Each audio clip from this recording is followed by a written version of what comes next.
Ja, ne vem, ste včeraj bili pozni.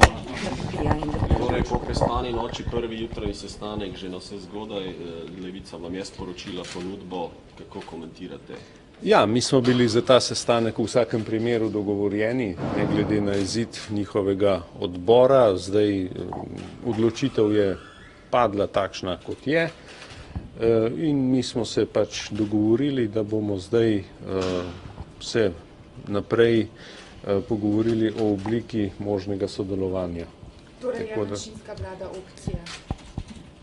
Ja, zaenkrat je tudi to opcija, če bo ponujeno takšno sodelovanje, da bo, bom rekel, da bo vzdržno. Računate, da bi potem, ko bi bili izvoljeni za mandatarja, dobili drugačno, bolj polno podporo, ko se bo iskalo ministre? No, zaenkrat se z Levico pogovarjamo o tem, da gremo v to projektno sodelovanje. Kdaj boste, gospod Šarec, zdaj, ko imate pač na mizi vse podporo za izvolitev za mandatarja, zbrali te podpise in jih vložili? To bomo pa videli, to pa je odvisno od tudi drugih strank, se pravi od peterice strank je tudi to odvisno, ker morate vedeti, da 5 strank tvorimo neko jedro in seveda morajo vsi tudi iti na svoje odbore, izvršne odbore, svete ali karkoli in potem bomo to vložili, če bo do tega prišlo. Ste se pogovarjali, pri katerih projektih pa bi sodelovali z Levico? Kateri so ti projekti? No, koalicijska pogodba je seveda usklajena. Mi moramo vedeti, da je pogodba usklajena in da tam so zadeve napisane in ne glede na to, da je njihov izvršni odbor pač ugotovil, da v vlado ne gredo, je ta dokument vendarle temelj za sodelovanje. Se ne nazadnje smo sedeli 14 ur ali še več. Ste razočarani, presenečeni nad odločitvijo sveta Levice?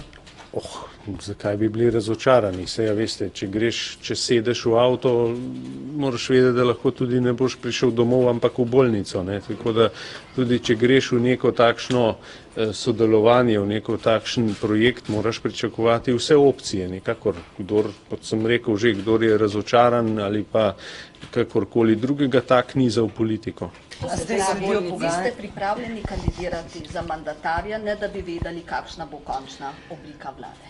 No, če ne bom kandidiral, boste prej izvedeli. Pa je možno, da ne bi?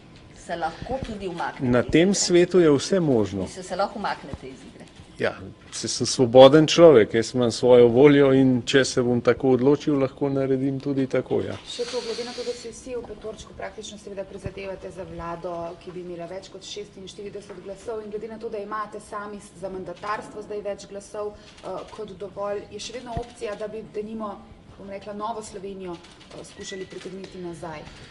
No, danes o tem nismo govorili, mislim, da treba zdaj bodo naslednji dnevi pač posvečeni temu, da se dogovorimo oziroma izpeljemo tisto, kar smo se danes dogovorili. Je pa res, da pač časa pa ni več veliko, tako da počasi bo tudi tiste, ki radi dolgo časa vlečejo kakšne stvari, bo počasi tudi ta čas se iztekel. Mogoče sem še kakšna druga stranka manjša rekla, da bi tudi projektno potem na koncu sodelovala, ne pa pač polno? Ne, danes o tem ni bilo govora, mi smo se pač pogovarjali z Levico na dogovorjenem vnaprej sestanku in to je to. Hvala lepa. Da pa nadaljujete z temi pogovori okrog projektov? Ja, to je pa stvar dogovora. Glede na to, da ni časa? Ja, v doglednem roku seveda, še vedno v okviru rokov. Hvala lepa.